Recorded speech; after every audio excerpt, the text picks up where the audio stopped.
영연방군 일부가 빠져나간 크레타 섬, 지중해 제해권의 가장 중요한 바로 입구잖아요. 그래서 크레타 섬에 중요한 새 비행장을 갖다가 타격하기도 합니다. 독일군 공수부대가 마침내 나타나갖고 촥 낙하산을 떨어뜨릴 때부터 각종 기관총과 대공포 상대할 준비를 하니까 그냥 내리는 도중부터 난사에 추풍 낙엽처럼 쓸려가기 시작한 거죠. 크레타 주민들도 독일군한테 굉장히 적대적이었어요. 그러겠죠. 그래서 주민들이 몽둥이해가지고 기다리고 있다가 밀밭에 떨어졌는데 패는 거예요.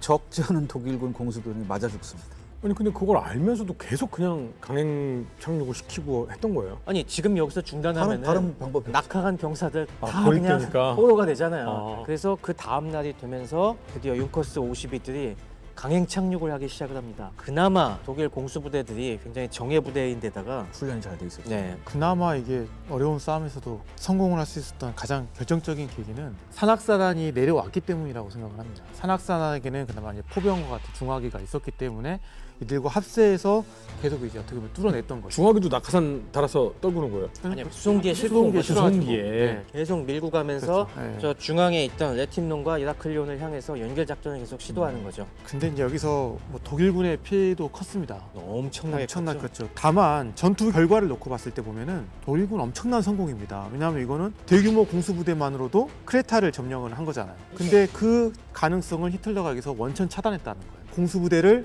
정말 이런 가치 있는 부대가 아니라 한낱 보병을 지원하는 부대에 불과하게끔 만들어버렸다는 거죠. 공수 작전에 대한 새로운 창의적인 작전 개념이나 이런 거에 대한 제한을 독일군 스스로가 했다는 거죠. 근데 그리고 근본적으로 히틀러는 지금 소련 침공에 지금 그렇죠. 너무 맞아요. 정신이 네, 팔려 있어서 다른 데 막 진짜 막 하기 싫은 거예요 지금.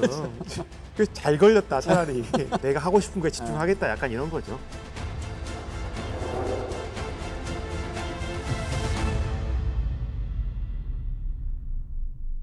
히틀러의 눈은 이렇듯 계속해서 소련만을 바라보고 있었습니다.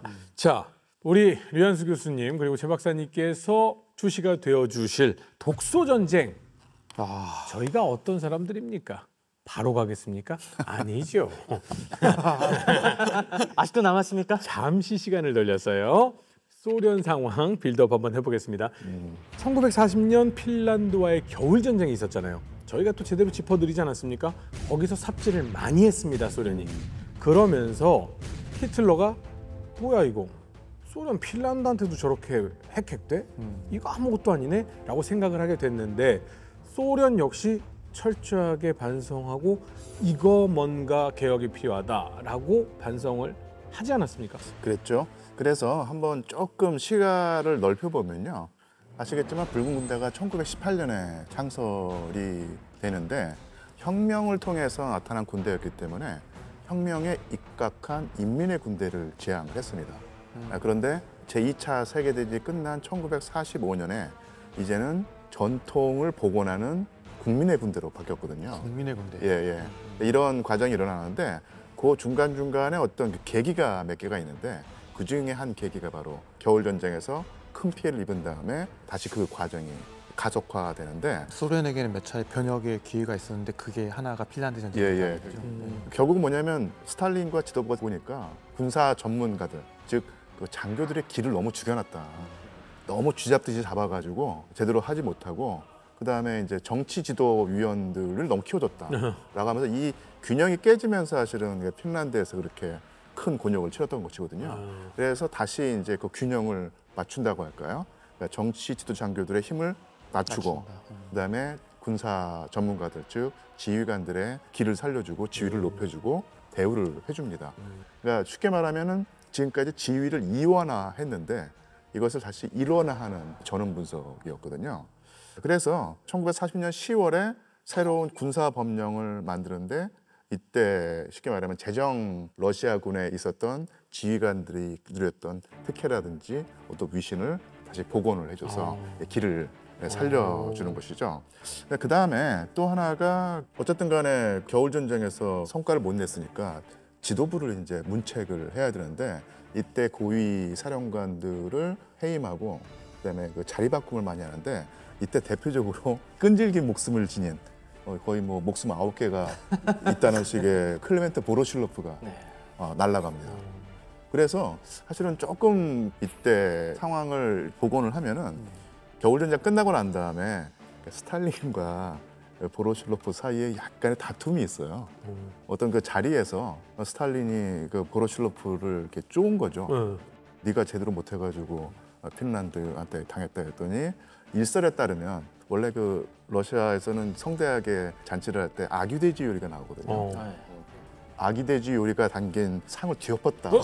보로실로프가. 야, 상 없는 건 네. 그거 진짜. 그리고 이제 보로실로프가 나가면서 이제 관계가 쪽나고 잘렸다라는 식의 얘기가 있는데 그 정도는 아니었고요. 그 재구성을 해보면 보로실로프가 듣다가 화가 난 거예요. 그래가지고 아기 돼지 요리를 잠시 들었다가 탁 놓고 자기가 기분 나쁘다는 것을 보여주고 나갔다. 뭐 이 정도로 이제 맛있는 것도 거부할 정도로. 예. 뒤집었으면은 예. 교체 정도가 시베리아 아니라 같지. 다음 날 안 보이게 됐죠. 아. 예, 가끔 가다 보면 뭐 보로실로프가 그 상을 다 뒤엎고 나가버렸다는 식의 과장된 얘기가 있는데 그 정도는 아니었고요. 어쨌든 간에 이 계기를 통해서 보로실로프가 날아갔고 그다음에 유일하게 그 남은 사람이 부디온니였습니다. 근데 부디온니는 남긴 했지만 그야말로 이 그 팔자 수염처럼 멋있는 장군 그리고 과거의 혁명을 상징하는 장군으로 남고 상징으로만 남았다는 얘기죠. 그러면서 세대 교체가 이루어지게 되는데 이것을 이제 그 학자들이 어떻게 표현하냐면 혁명과 내전에 참여했다는 경력을 가지고 승승장구하면서 요직에 올랐던 그 세대가 이제 사라지게 되고요. 그 대표적인 예가 바로 보로실로프였거든요.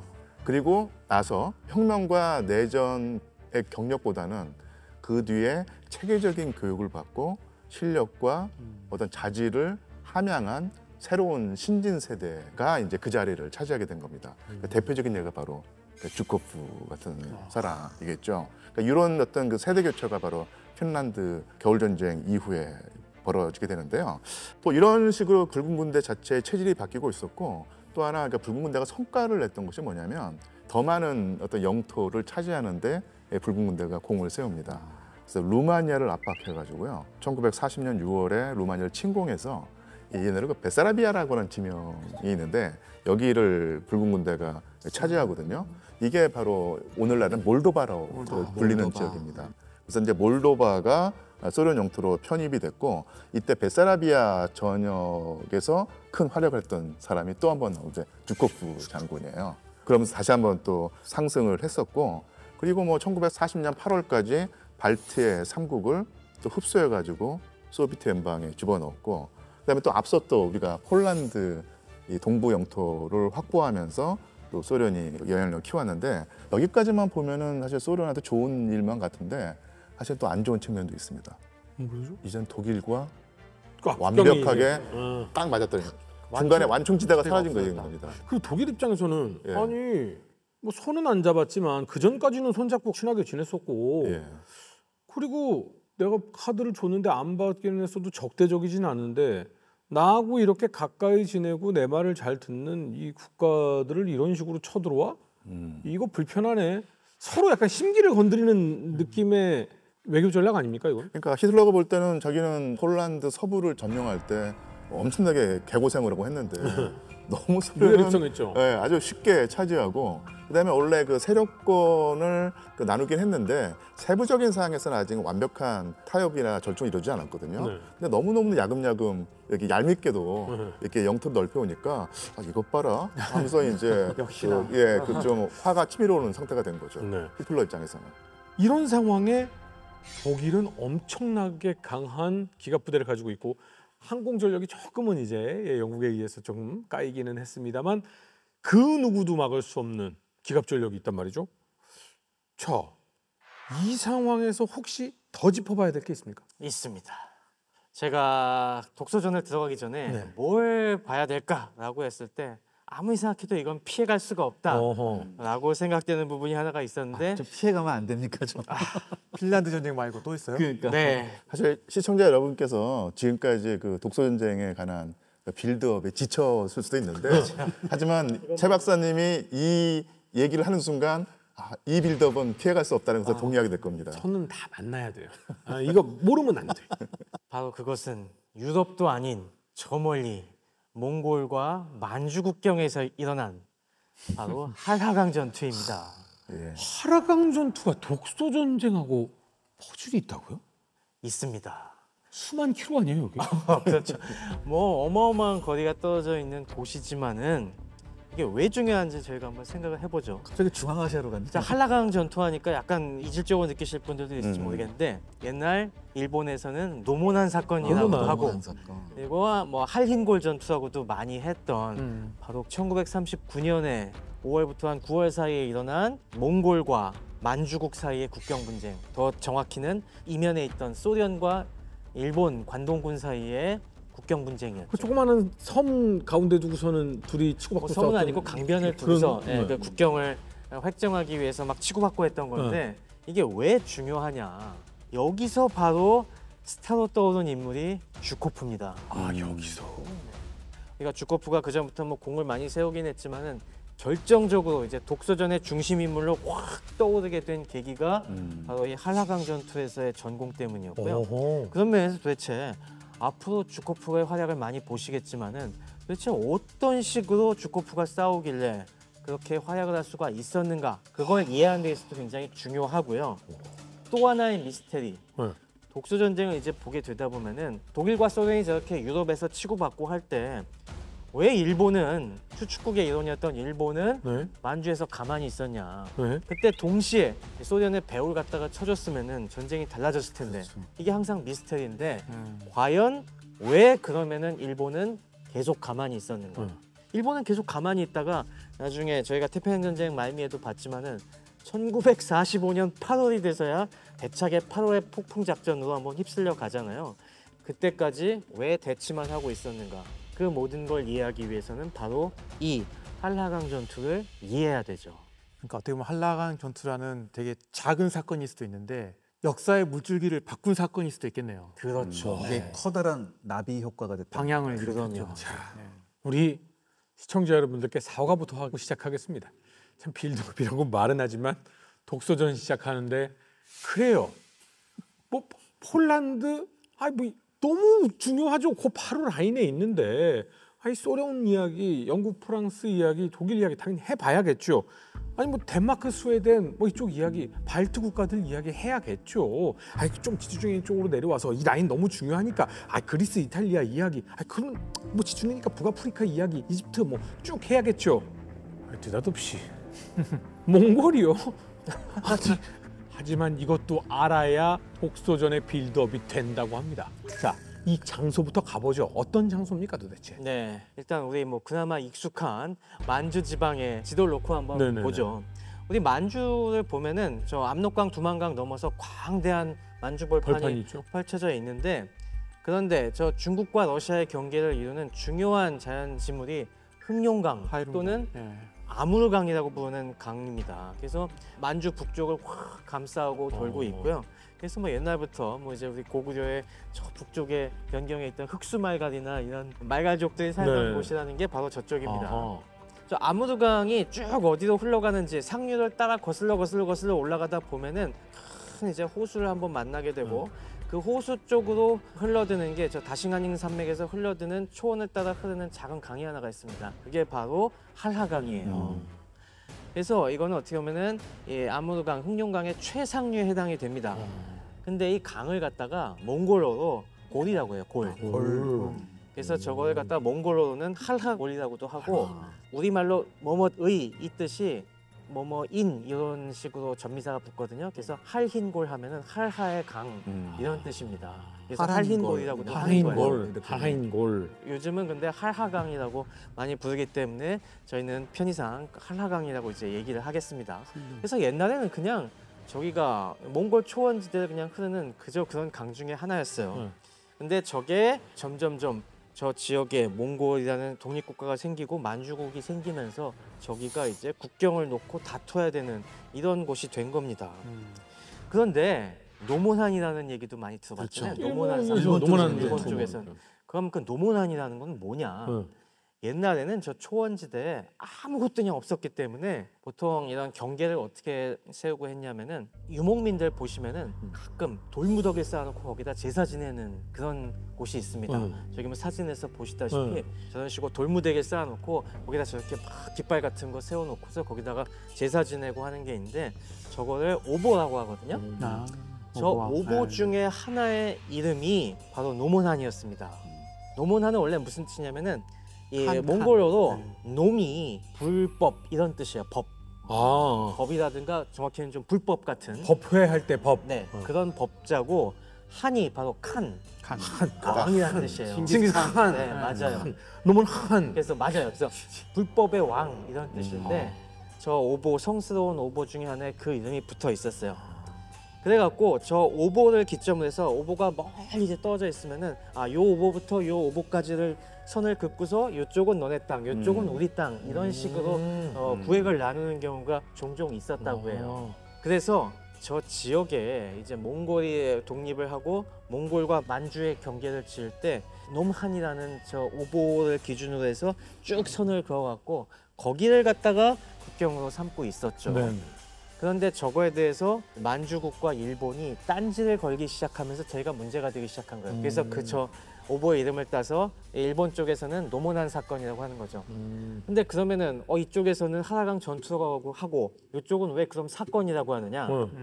일본은 항상 그게 있죠. 자기네들이 진 거는 평가절하를 해서 전투가 아니라 그거는 그냥 하나의 해프닝에 불과했다라고 평가절하 하잖아요. 그래서 해프닝 치고는 꽤 컸잖아요, 이거. 네, 노몬한 주변에서 일어난 사소한 다툼.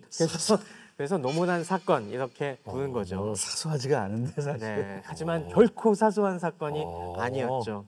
당시 일본 같은 경우는 무장 충돌을 전쟁이라고 부른 적이 없습니다.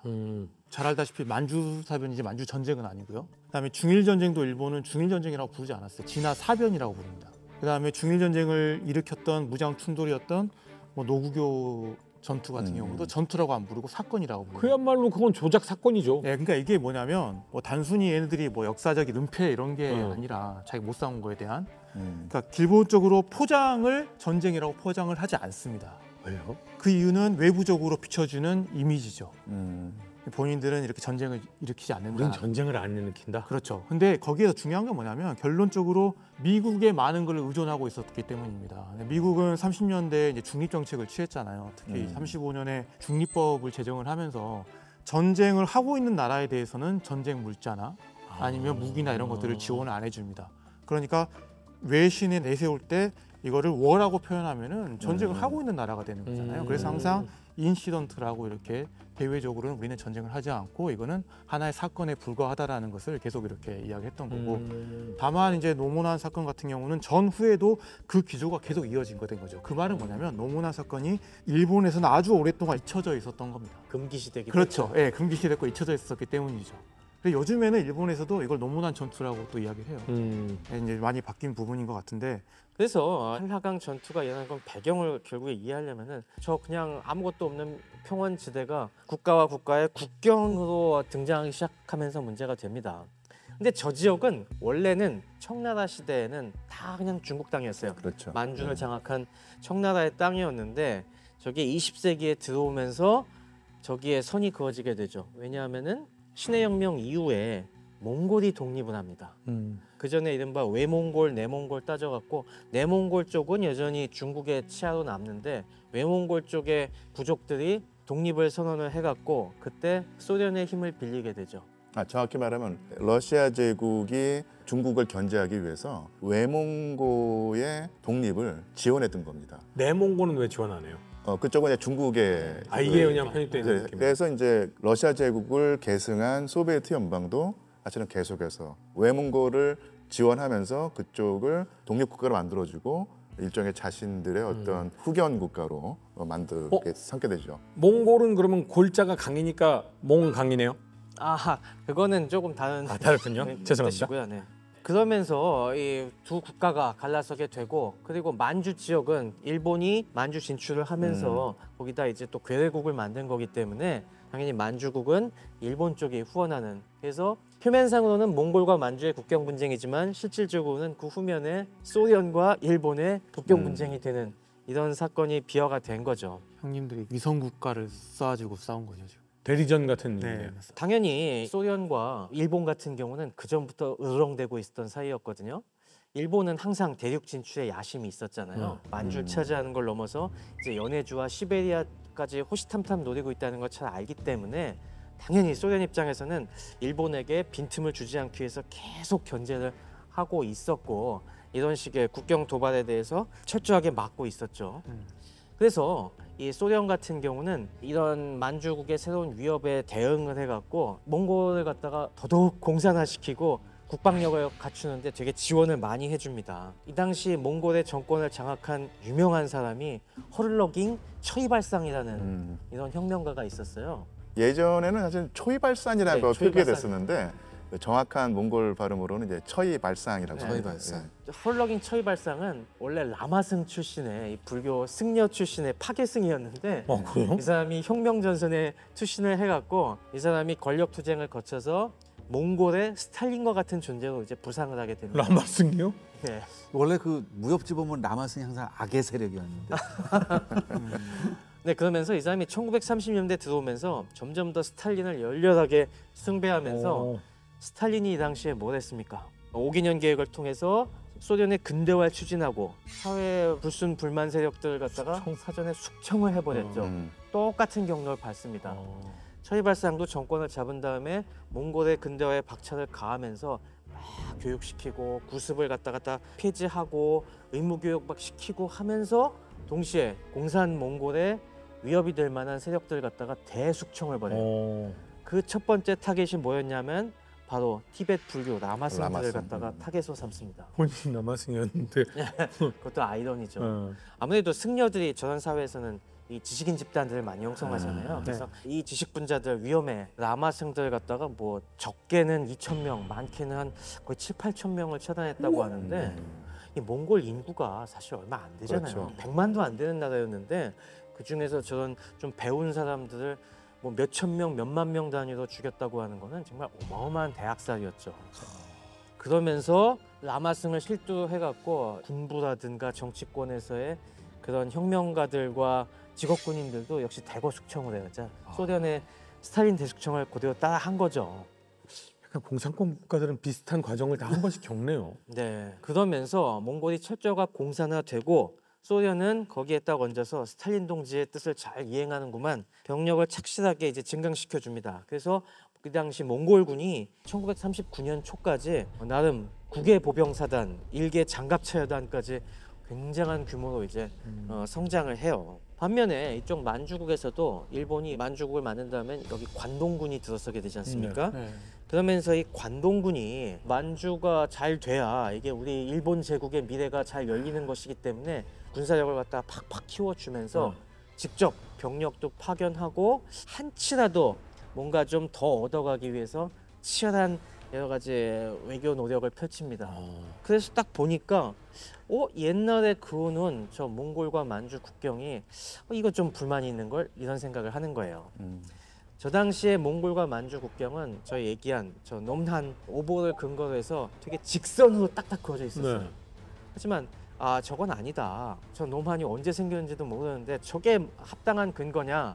그거보다는 자연 경계, 바로 저 한라강이 몽골과 만주 사이에 자연스러운 경계이다. 저걸 국경으로 하는 게 맞다. 옛날에 보면은 저 일대에도 여러 유목 부족들이 있었거든요. 걔들이 저 강을 경계로 해서 영역을 나눴다는 막 갖가지 근거를 들고 와서 그러니까 이거는 관동군 측 주장인 거죠. 그렇죠. 네. 만주 쪽에서는 이렇게 주장을 계속하는 겁니다. 그래서 그 갑론을박이 1932년부터 치열하게 벌어져요. 처음에는 그래서 외교 교섭도 여러 차례 벌어졌습니다. 1935년부터 교섭이 이루어졌는데 당연히 서로가 양보를 하겠어요? 안 하겠죠. 절대 안 하죠. 네. 그러면서 저 지역은 무인지대니까 양쪽에 기마 순찰, 국경 순찰대가 계속 왔다 갔다 하는 거예요. 그러면은 만주국 쪽에선 야 한라강이 우리 국경이야 쭉 들어오면은 또 이쪽 몽골 국경 수비대들은 너 왜 우리 땅에 들어와 하면서 막 출격을 해갖고 막 시위하는 거네. 네 서로 한판 붙기도 하고 요즘에 이제 보면은 그 자기네 해역이라고 주장하는 곳에 가면 막 백끼리 막 이렇게 밀어내고 막 하는 그런 느낌으로. 네. 그런 느낌으로 이제 서로 소규모 충돌이 계속해서 일어나는 겁니다. 서로 밀어내는 분쟁이 일어나기 시작했군요 여기서. 그렇습니다. 1930년대 내내 이게 점점 빈번하게 발생하기 시작을 했는데 그래도 처음에는 국경수비대 자체가 뭐 말 타고 다니는 뭐 한 몇십 명 정도끼리의 충돌이니까 네. 별로 이슈가 안 되다가 1930년대 후반에 들어오면서 이게 점점 격화되는 계기가 생겼습니다. 관동군의 야심이 이제 점점 중국 본토를 향해서 점점 팽창을 하게 되면서 관동군 병력이 어마어마하게 팽창하기 시작을 했어요. 관동군들이 아주 세졌죠. 그러면서 1939년 정도가 되면은 이제 만주 주둔 병력이 10개 사단 이상으로 늘어납니다. 이거에 대해서 소련도 가만히 있지 않았어요. 소련도 항상 일본의 야욕을 견제하려고 했기 때문에 또 이 무렵 소련은 어디에 인볼브를 하고 있었습니까? 스페인 내전에 관심을 기울이고 있으면서 동시에 중국 장제스 정부를 후원하고 있었잖아요. 네. 그다음에 만주 사변과 중일 전쟁으로 장제스 정부가 위기에 처하니까 이 장제스 정부를 도와주는 입장에서도 이쪽 국경을 갖다가 단단히 다져야 될 필요가 있는 거예요. 네. 그러면서 이 극동군 병력을 역시 대거 확장하기 시작을 합니다. 그래서 1939년이 무렵이 되면은 연해주 및 동시베리아 지역의 병력을 거의 30개 사단으로 증강하게 돼요. 양쪽이 병력이 계속 많아지니까 점점 이 충돌의 규모가 커지기 시작한 겁니다. 그래서 지금 양측의 긴장 고조를 최 박사님이 잘 잡아주셨는데 통계 수치가 하나 있거든요. 그래서 이제 소련과 관동군 아니 만주국 사이의 국경 분쟁이 1937년에 113회 그리고 1938년 이듬해 166회가 이틀에 한 번 꼴이네요. 그러니까 따지고 보면 1939년에 결국 하라강 전투가 일어나게 된 것이 사실은 우연이 아니라 어떻게 보면 필연이라고 할 수 있던 필연이네요. 것이죠. 예. 양쪽이 힘이 여기서 계속 뭔가 세지면서 그렇죠. 서로가 서로의 그 충돌이 불가피했던 부분이 분명히 있었던 게 소련군도 엄청나게 확장이 됐고요. 특히 일본 육군은 오랜 시간 주적이 러시아 소련이었습니다. 러일 전쟁 이후에서도 계속 러시아였고 소련이 탄생한 이후부터도 계속 소련이었습니다. 물론 이거는 일본 육군 입장에서는 제대로 우리 전력을 확보하기 위해서 해군과의 경쟁에 있어서 우리가 뭔가 돈을 계속 받기 위해서는 우리도 적이 있어야 되니까 가장 센 적이 누구지라고 했을 때 소련이다라는 부분도 분명히 있었겠지만 소련이란 나라의 공산주의 이념이 일본을 아주 위협했기 때문에 왕을 인정하지 않고 막 이런. 그렇죠. 그리고 사실 일본도 20년대에 공산주의에 대한 위협들이 계속 있었죠. 내부에서도 있었거든요. 그러니까 소련은 일본에게 육군뿐만 아니라 정치계에서도 큰 위협이었어요. 게다가 결국에는 일본이 살아남으려면 식민지가 필요하잖아요. 자원이 필요하잖아요. 그럼 일본도 히틀러의 레벤스라움처럼 우리의 자원은 어디서 올까? 시베리아를 계속 생각하고 있던 나라예요. 그래서 예전에 이제 1차 대전 끝날 무렵에 연해지 시베리아 출병도 그런 목적에서 했던 거잖아요. 그러니까 어떻게 보면은 일본의 생존에 절대적으로 팽창과 생존에 필요했던 지역이 소련이 가지고 있고 오죽했으면 그 당시에 만주사변이 일으켰을 때부터 했던 이야기가 만몽 생명선입니다. 그럼 만주와 몽고는 일본의 생명이다. 그런데 그 몽고는 누가 장악하고 있느냐? 소련이 장악하고 있다. 그러면 소련과의 충돌은 결국 필연적이라는 생각을 엄청나게 많이 했습니다.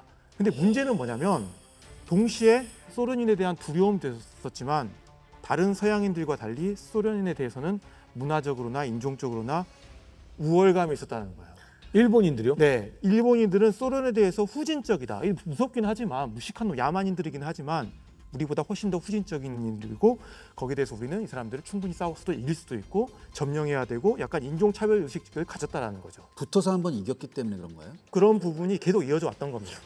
사실 이겼다고 할 수 없잖아요. 아니 러일 전쟁은 그래도 확실히 이겼죠. 네, 그런 의미에서 일본이 계속 어떻게 보면 소련에 관심이 있었는데 문제는 일본의 상황은 지금 중일 전쟁을 하게 됐고 금방 끝날 줄 알았는데 계속 장기화되면서 일본의 모든 역량을 지금 중국에 쏟아붓고 있습니다.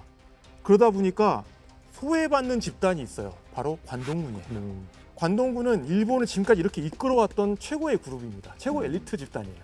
그런데 일본 육군 그리고 정치권의 모든 관심은 중국과의 싸움에 있다는 거죠. 그러면 이거는 약간 서로가 다르네요. 네. 왜냐하면 좀 이해가 안 갔던 게 아니 소련이 주적이면 도대체 동남아시아 쪽으로 눈 돌리는 거 중국 쪽으로 가는 거 아니 그러면 전장의 크기가 그렇죠. 네. 아니 무슨 뭐 스타워즈야 뭐야 네. 이거 어떻게 싸우겠다는 거야 이런 생각인데 네네.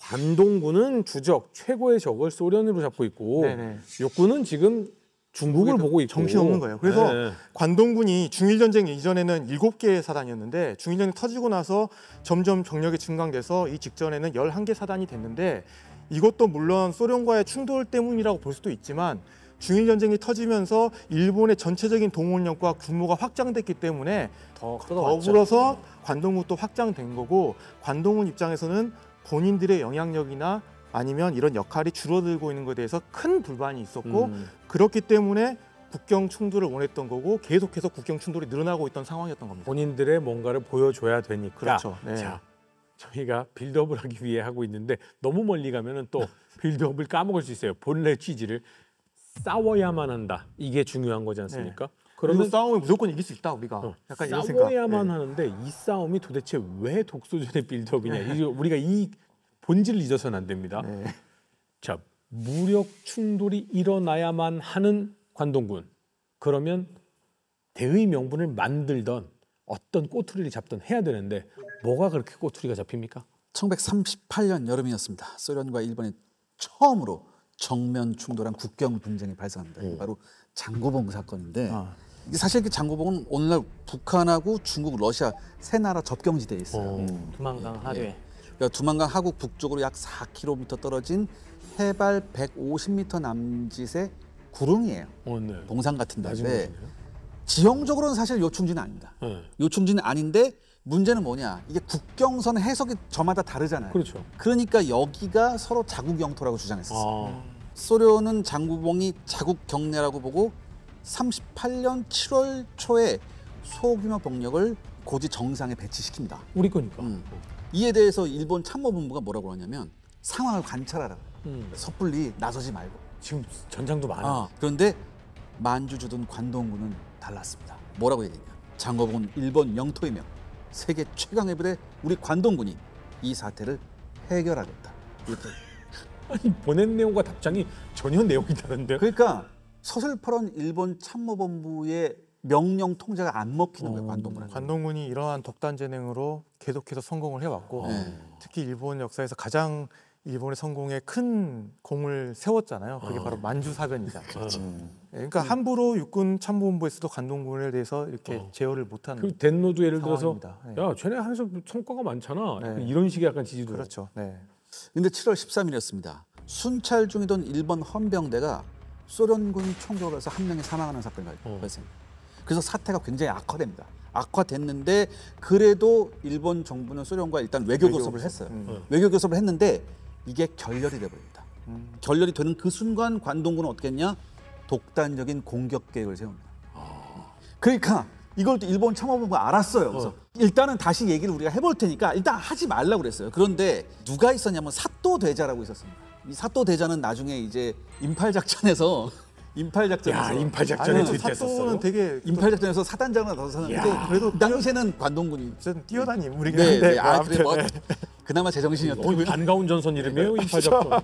사또 대자가 중대를 이끌고 가서 여기 장고봉이 있었고 장군봉, 사초봉이 있었어요. 네. 장군봉이라는 데를 점령해 버려요. 오. 네. 이후 일본군이 장군봉하고 사초봉의 병력을 배치해서 사실상 현지 점거를 시작합니다.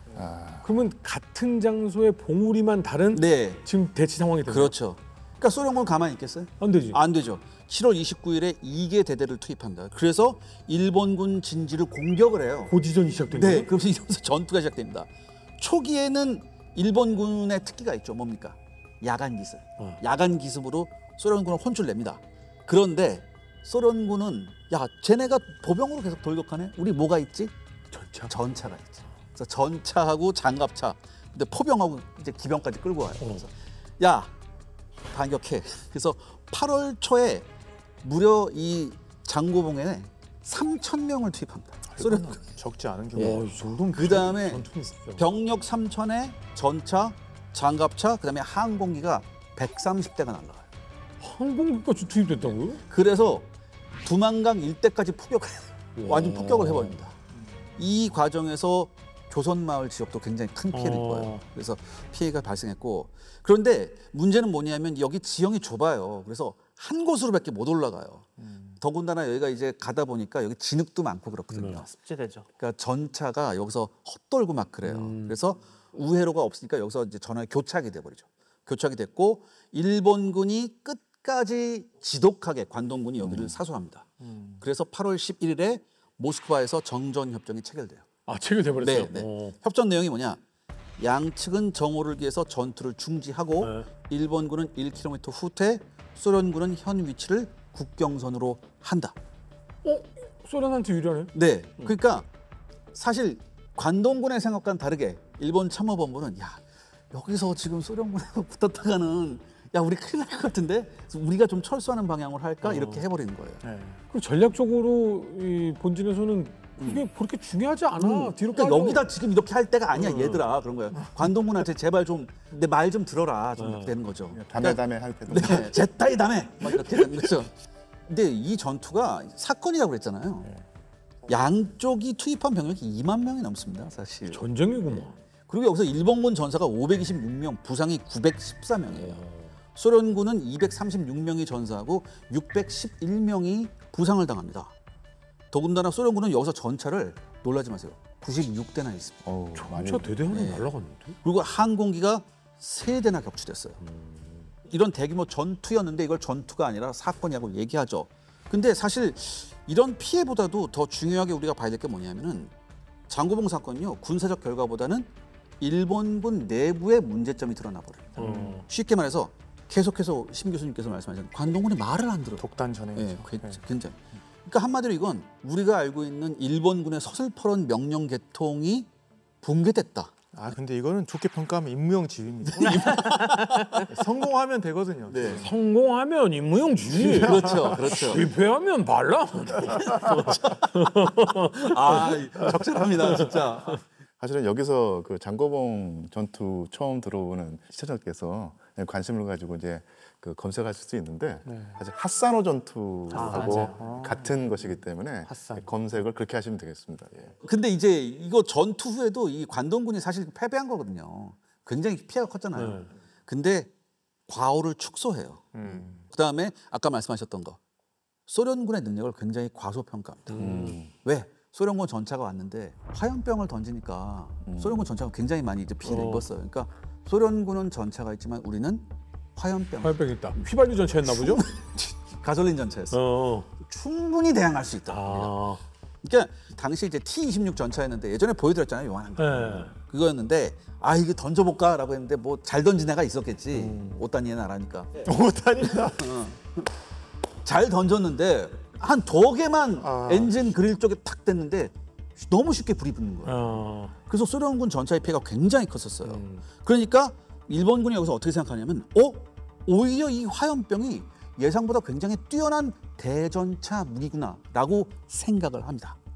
그리고 결과적으로 이 장고봉 전투가 후에 우리가 지금까지 말했던 할인골 전투로 이어지는 계기가 됩니다.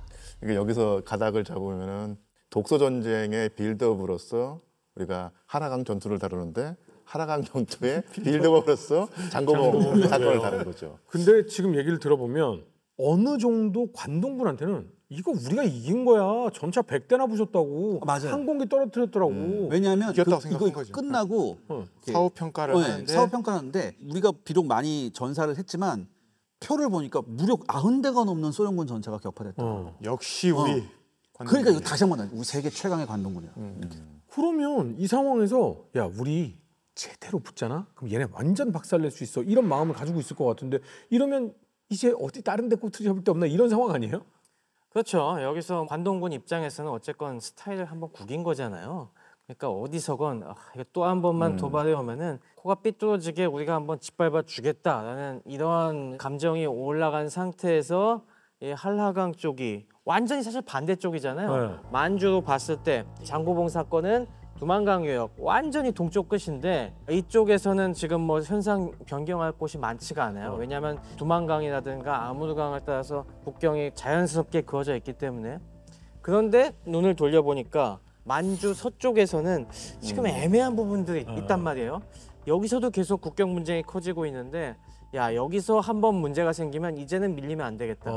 그래서 국경 수비 병력을 화끈하게 증강을 하기 시작합니다. 쪽으로 증강을 시키는구나. 네. 그러면서 제 23사단을 이쪽 한라강 방면으로 전진 배치하기 시작합니다. 그러니까 고구려로 치면은 옥저 쪽에 있던 병력들 이제 저 고구려 이제 서북부로 이제 부여 쪽으로 올리는 예. 거죠. 그래서 혹시나 이것들 쳐들어오기만 해봐라. 우리 즉각 정규 사단이 나가갖고 짓밟아 주겠다. 이 마음가짐을 갖는데 그 계기가 드디어 한라강에서 발생한 겁니다. 그럼 이런 것에 대해서 소련도 예의주시할 것 같다는 생각은 들어요. 그렇죠. 그렇죠. 예, 예. 소련도 마찬가지 생각을 갖고 있죠. 사실은 그 소련 입장에서 일본이 계속 신경 쓰이는 게요. 우리가 예전에 그 러시아 내전을 살펴봤는데 러시아 내전 때 14개 국가가 간섭을 해서 소비에트 러시아로 군대를 보내지 않습니까? 가장 병력을 그중에서 많이 가장 많은 병력을 보낸 나라가 일본. 그리고 가장 오랫동안 그러니까 보통 1921년이면 웬만한 나라는 다 군대를 빼고 철수하는데 네. 끝까지 22년, 23년까지 남아서 계속 소련을 지분거렸던 나라가 일본이거든요. 트라우마가 있는 거예요. 예, 그러니까 상당히 신경 쓰였겠죠. 그러면 소련도 병력 증강하고 있는 관동군을 보면서 야야야야 저기 안 되겠다 이런 생각을 하고 병력 증강을 합니까? 그렇습니다.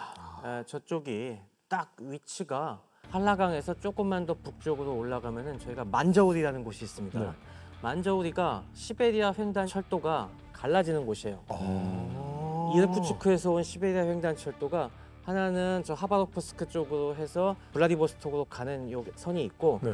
그다음에 소위 얘기하는 남만주 철도 쪽으로 나가는 그래서 갈라져서 만저우리에서 갈라져 갖고 그게 중국 영내로 진입을 해서 그게 저 하얼빈이라든가 창춘 쪽으로 내려가는 그래서 저기 위순까지 내려가는 이 노선이 분기가 되는 곳이다 보니까 교통의 요충이네. 그러니까 그게 동청철도죠. 그죠. 예. 그죠. 이게 동청철도로 해서 남만철도로 이어지는 바로 그 노선이 갈라지는 게 만저우리라는 곳인데 이게 연결되면 우리나라에서 유럽 특급 되는 거 아니에요? 그렇죠. 그런 면에서 되게 중요한 요지이고 그래서 그 일대 치타 만저우리가 원래부터 굉장히 중요한 요지예요. 그런데 그 가까운 쪽에 국경 분쟁의 소지가 있으니까 여기는 그래서 시베리아 철도를 통해서 증원하기도 좋은 곳입니다. 그래갖고 치타 만저우리 일대에 병력을 점점 더 집결해 놓기 시작한 거죠. 자, 그래서 이 별고 별던 상황이 드디어 1939년 5월 터지게 됩니다. 1939년 5월 11일에 여느 때와 마찬가지로 몽골군과 만주군 국경수비대가 이 한라강 국경 분쟁 지역에서 또 붙었어요. 이번에도 막 서로 총격질을 해갖고 이제 소수의 사상자들이 났습니다. 그런데 더 이상 그 이면에 관동군이 드디어 우리가 기다리던 때가 왔다. 본때를 보여줘야겠다. 그래서 대기시키고 있던 23사단 출동 명령을 내립니다. 물론 뭐 사단 전체가 출동한 건 아니고 사단에서 한 연대급 정도 병력을 차리고 그리고 이 지역은 아무래도 초원 지역이기 때문에 그동안 일본군이 비장의 카드로 숨겨오던 전차를 갖다가 딸려 보냅니다. 그러면서 이 일대에 23사단 병력이 들어와갖고 양쪽이 소련군도 병력을 출동시키기 시작해갖고 정규군 대대급 병력이 양쪽에서 충돌을 해요. 이건 작은 충돌이 아니네요. 그죠. 뭐 네. 분대 소대가 충돌하는 게 아니라 대대급. 양쪽 정규군 연대급 병력이 충돌을 해요. 그래갖고 상당한 규모의 충돌이 벌어져서 양쪽이 거의 뭐 대대급의 손실을 봅니다. 근데 이게 어느 한쪽으로 딱 승패가 완전히 기운 게 아니라 서로가 이 한라강 연안에서 꽤 큰 피해를 보고 물러났어요. 그러니까 더 열받는 거예요. 양측 다 열받아. 얘가 주력 받으려고 하니까 나도 맞았어. 다 결과가 마음에 안 드는 거야. 아니 우리가 야심차게 출병했는데 뭐야 안 되겠다. 이거는 뭔가 지금 상황에 문제가 있다라고 하면서 양쪽이 한 번 더 강력한 카드를 꺼내기 시작합니다. 그래서 관동군 입장에서는 야 23사단 주력 앞으로 나가. 그리고 우리가 비장의 카드를 지원해 줄게. 그게 뭐냐? 전차부대 지원해 줄게. 이렇게 내보내기 시작하고 소련 쪽에서는 더 근본적인 문제 갖다가 제기합니다. 네. 어떤 동무가 도대체 여기서 지휘를 하길래 이따위밖에 못하는 거야? 하면서 이거는 이 지역 지휘부가 문제가 있다고 판단을 내려요. 그러면서 만저우리 치타 일대를 갖다가 관할하고 있던 57 이 군단에 이거 한번 조사해봐. 왜 이따위밖에 못하는지 하면서 지휘관들을 감찰할 인물 한 명 보냅니다. 이게 바로 주코프였습니다. 주코프의 등장이군요. 제가 좀 소품을 준비했는데요. 이게 주코프 회고록입니다. 예. 예. 주코프 장군을 처음 본 사람이 항상 하는 얘기가 가로 세로가 똑같다. 상당히 그 다부진 체격인데요. 풍채에서도 좀 느낄 수 있을 것 같은데 위기 상황에서도 패닉이 잘 안 빠져. 항상 그 평정심을 유지할 수 있는 굉장히 이제 이런 성격. 주코프의 대공서의 저는 특징이 압도적인 준비를 해놓고 네. 작전적 기습을 가했다는 걸 생각하거든요. 이겨놓고 싸우는 겁니다. 네. 철저한 양위포위입니다. 가만히 보면은 단순한 두 날개가 아니라 그 날개가 서너 겹으로 펼쳐져 있습니다. 하나가 아니라 여러 겹으로 네. 쉽게 말하면 그 불꽃사닥으로 이렇게 다닥다닥 겹으로 다니는 거 아니겠습니까? 그렇죠. 여기 심지어 이렇게 해놓고 네. 저 위쪽에는 또 기동부대들이 있습니다. 근데 또 하나 중요한 사실이 일본군이 이때 몽골인 부대를 상대로 세균전을 감행했다는 예? 연구가 있어요. 초원의 역병이라고 해서 실제로 배원군을 살포해서 몽골군을 공격했다는 얘기가 있는데 731 부대의 정황을 좀 볼 필요가 있어요. 일본군 내에서 세균전 연구의 시작이 이시히로라고 731 부대 부대장이잖아요. 38년에서 39년 이 시점에 분명히 하라간 전투에서 몽골인이 되지 않았을까라는 좀 예상이 가능할 것 같습니다.